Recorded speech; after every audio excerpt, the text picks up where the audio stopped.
Hello everyone, मेरा नाम हितेश अग्रवाल है और मैं सिविल इंजीनियर हूँ। मैं आपको फिजिक्स पढ़ाऊंगा। तो आज हम पढ़ेंगे motion in a straight line, जो है चैप्टर नंबर 3। लेकिन उससे पहले हम बेसिक जानेंगे कि साइंस से फिजिक्स पे होते हुए हम कैसे स्ट्रेट लाइन मोशन तक पहुंचते हैं। तो चलिए शुरू करते हैं। तो सबसे पहले हम देखते हैं साइंस, जो कि दो पार्ट में डिवाइडेड है। फर्स्ट है physical science, physical science. Second है बायोलॉजिकल साइंस, बायोलॉजिकल साइंस। ठीक है, दो पार्ट में डिवाइडेड है। तो फिजिकल साइंस आगे फर्दर दो पार्ट्स में डिवाइडेड है। फर्स्ट है केमिस्ट्री, सेकंड है फिजिक्स।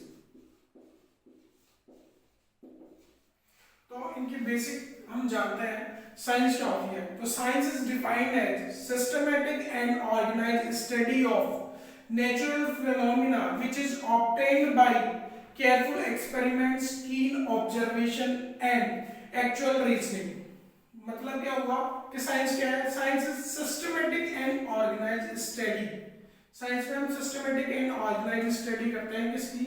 जो भी नेचुरल फिनोमिना ऑब्टेन्ड होते हैं, जो भी नेचुरल फिनोमेना ऑब्टेन्ड होते हैं कहां से? केयरफुल एक्सपेरिमेंट्स, जो भी लेबोरेटरीज में केयरफुल एक्सपेरिमेंट्स किए जाते हैं वहां से जो रिजल्ट्स आते हैं। इसके अलावा कीन ऑब्जर्वेशंस, जो भी ऑब्जर्वेशंस होती है, जैसे न्यूटन सर ने ऑब्जर्वेशन की थी कि वो एप्पल जो है पेड़ से उनके सर पर गिरा तो वो नीचे ही क्यों गिरा, तो उन्होंने उसकी ऑब्जर्वेशन की थी।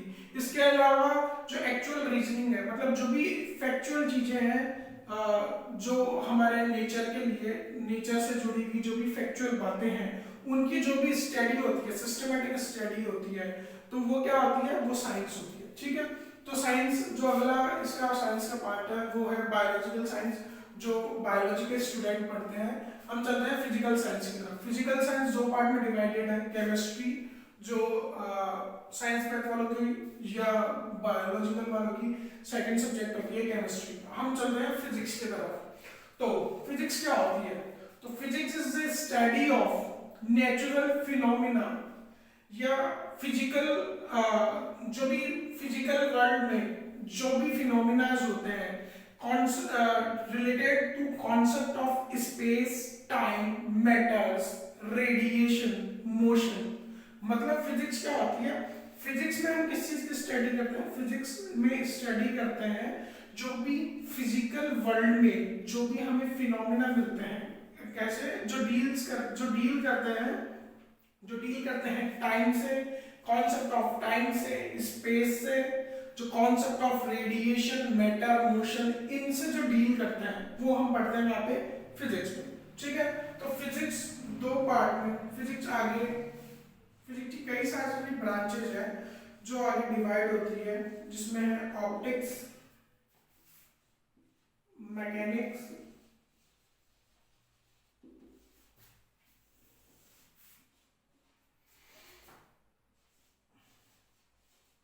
Electricity, heat. तो फिजिक्स की कई सारी ब्रांचेज हैं जो मेरे लिए 11th में पढ़ते हैं। Optics, mechanics, electricity and heat. इसके अलावा मॉडर्न साइंस भी होती है। साइंस की कई सारी ब्रांचेज हैं। तो हम चलते हैं मैकेनिक्स के ऊपर। मैकेनिक्स तीन पार्ट में डिवाइडेड होती है। फर्स्ट है स्टैटिक, दूसरा है काइनेमेटिक्स, तीसरा है डायनेमिक्स। ठीक है, तो सबसे पहले हम देखते हैं कि मैकेनिक्स क्या होती है। Mechanics is the study of condition of rest और मोशन। मतलब मैकेनिक्स में हम किसकी स्टडी करते हैं कि जो भी ऑब्जेक्ट्स है अराउंड अस, जो भी हमारे चारों तरफ ऑब्जेक्ट्स है, उनकी स्टडी करते हैं किस कंडीशन में? कंडीशन ऑफ मोशन और रेस्ट। जब भी कोई भी ऑब्जेक्ट जो भी हमारे आसपास है, अगर वो मोशन में है या रेस्ट में है, उसकी स्टडी हम कहाँ करते हैं? मैकेनिक्स में करते हैं। ठीक है, तो अब आगे हम चलते हैं मैकेनिक्स यूनिट से इसके स्टैटिक्स में। तो स्टैटिक में क्या होता है, स्टैटिक में हम इसमें क्या होता है कि ऑब्जेक्ट इन रेस्ट, मतलब स्टैटिक में हम किसकी स्टडी करते हैं, जब कोई भी ऑब्जेक्ट है वो रेस्ट में है, उसकी स्टडी हम किस में करेंगे, स्टैटिक। आगे आते हैं काइनेमेटिक्स में। तो काइनेमेटिक्स में क्या होती है, स्टडी ऑफ मोशन, मतलब यहाँ पे हम किस चीज की स्टडी करते हैं, यहाँ पे स्टडी ऑफ मोशन। कोई भी ऑब्जेक्ट है अगर वो मोशन में है तो उसकी स्टडी यहाँ पे करेंगे, लेकिन यहाँ पे हम कोज ऑफ मोशन के बारे में बात नहीं करेंगे कि किसी भी चीज में अगर मोशन हो रहा है, कि जैसे ये मार्कर है, इसमें मैंने यहाँ से फोर्स लगाया, इसमें मोशन हुआ, तो हम किस कारण से मोशन हुआ वो हम यहाँ नहीं पढ़ते हैं। यहाँ क्या करते हैं हम, यहाँ relationship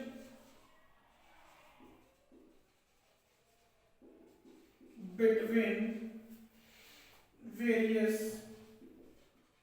parameters like x, u, v, a, t। मतलब काइनेमेटिक्स में हम किसकी स्टडी करते हैं, ये जो पैरामीटर्स है x, u, v, a, t, ये क्या है, t टाइम है, a एक्सेलरेशन है, v फाइनल वेलोसिटी है, ये सब हमने 10th में पढ़ रखा है। तो इन पैरामीटर्स के बीच में जो रिलेशन होता है उसकी स्टडी हम कहाँ करते हैं, काइनेमेटिक्स में। यहाँ पर हम कॉज ऑफ मोशन की स्टडी नहीं करते। आगे चलते हैं डायनेमिक्स में। तो डायनेमिक्स में स्टडी इसकी होती है study of cause of motion, मतलब डायनेमिक्स में हम किसकी स्टडी करते हैं कि अगर कोई भी मोशन होता है, किसी भी ऑब्जेक्ट में मोशन हो रहा है, अपनी पोजीशन चेंज कर रहा है, तो उसकी किस वजह से उसमें मोशन हो रहा है, कि उसके ऊपर फोर्स लगा, किसी भी तरह के फोर्सेस इस तरह के अप्लाई हुए, तो उसकी वजह से जो मोशन हो रहा है वो हम कहाँ पढ़ते हैं, डायनेमिक्स में। ठीक है, तो अब आते हैं काइनेमेटिक्स। काइनेमेटिक्स फर्दर 3 पार्ट में डिवाइडेड है। 1D मोशन और स्ट्रेट लाइन मोशन, ये हमारा चैप्टर नंबर 3 है, स्ट्रेट लाइन मोशन। सेकंड है 2D मोशन, जिसका थर्ड पार्ट है 3D मोशन।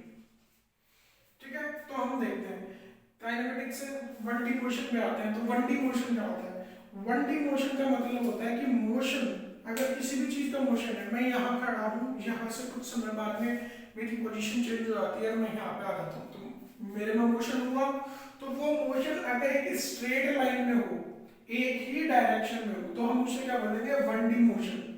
और अगर मोशन स्ट्रेट लाइन में होता है तो उसको और क्या बोल सकते हैं, motion in a straight line, उसे स्ट्रेट लाइन मोशन बोलते हैं।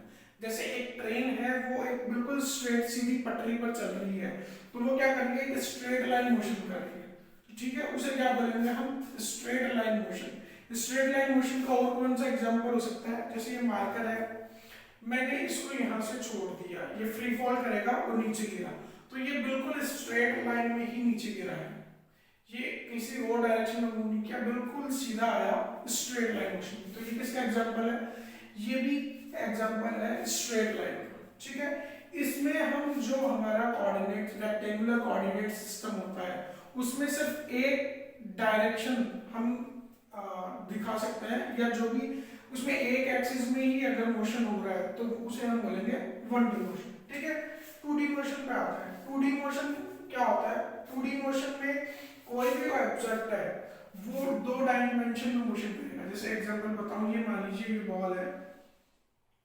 इसको यहाँ से फेंका और यहाँ पे जाके ये गिरती है, ठीक है, यहाँ पे आके ये गिरी, तो इसमें आप देखिए 2 डायरेक्शन में मोशन हो रहा है, ये x डायरेक्शन में भी मोशन कर रही है और इसमें y डायरेक्शन में भी मोशन। तो रेक्टेंगुलर कोऑर्डिनेट सिस्टम में इसमें 2 डायरेक्शन हमको दिखानी पड़ रही है, इसकी पोजीशन शो करने के लिए 2 कोऑर्डिनेट x और y कोऑर्डिनेट की हमें जरूरत पड़ रही है, तो इसलिए क्या है 2D मोशन। ठीक है, ये एक प्रोजेक्टाइल मोशन का एग्जांपल है।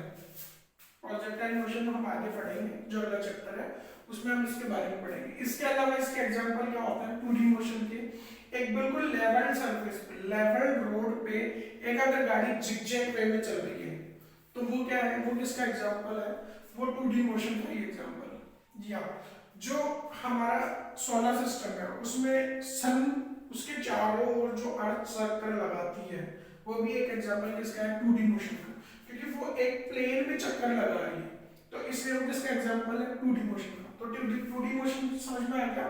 अगर जिसमें दो डायमेंशन में चेंज हो रहा है, अगर कोऑर्डिनेट सिस्टम में हमें दो कोऑर्डिनेट्स के द्वारा दिखाना पड़ रहा है मोशन, तो उसे हम बोलेंगे 2D मोशन। और ये एग्जांपल है प्रोजेक्टाइल मोशन का। 1D मोशन में सिर्फ एक ही डायरेक्शन में मोशन होता है, ठीक है। आगे चलते हैं 3D मोशन। 3D मोशन में क्या होता है, 3D मोशन में तीनों डायरेक्शन में मोशन होता है, एक्स वाई जेड। मान लीजिए कोई ऑब्जेक्ट है, ये पॉइंट है ओ, यहाँ से यहाँ पे गया, तो एक्स वाई जेड तीनों हमें जो कोऑर्डिनेट है उनसे शो करना पड़ेगा पोजीशन को, ठीक है। तो वो क्या हो गया 3D सिस्टम, 3D मोशन। तो 3D मोशन का एग्जांपल जैसे हम देखते हैं कि कोई भी जैसे एरोप्लेन उड़ता है तो वो एक्स डायरेक्शन में भी जाएगा, वो वाई डायरेक्शन में भी जाएगा और वो जेड डायरेक्शन किसी भी डायरेक्शन में जा सकता। तो वो एग्जांपल किसका है, वो है 3D मोशन का। इसके अलावा जैसे एक चिड़िया उड़ती है वो किसी भी डायरेक्शन में उड़ जाती है ना, वो एक्स डायरेक्शन में भी जाएगी, वो वाई डायरेक्शन में भी जाएगी, वो जेड डायरेक्शन में भी जाएगी, तो वो किसका एग्जांपल हो गया 3D मोशन का, ठीक है। तो इसके बाद हम आगे नेक्स्ट टॉपिक पे चलते हैं। ये बेसिक है कि हम साइंस से फिजिक्स को होते हुए कैसे स्ट्रेट लाइन मोशन तक पहुंचे, ठीक है। तो हम चैप्टर शुरू करते हैं next, straight line motion.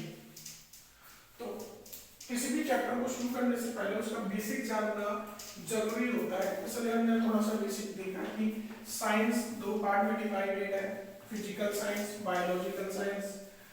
Physical science further दो पार्ट में डिवाइडेड है, फिजिक्स एंड केमिस्ट्री। जो फिजिक्स है वो आगे उसकी कई सारी ब्रांचेज हैं, मेनली 4 ब्रांचेज है, optics, mechanics, heat and electricity. तो जो मैकेनिक्स है वो फर्दर 3 पार्ट में डिवाइडेड है, static, kinematics and dynamatics. Kinematics further 3 part में डिवाइडेड है, 1D motion, 2D motion and 3D motion, ठीक है। तो हम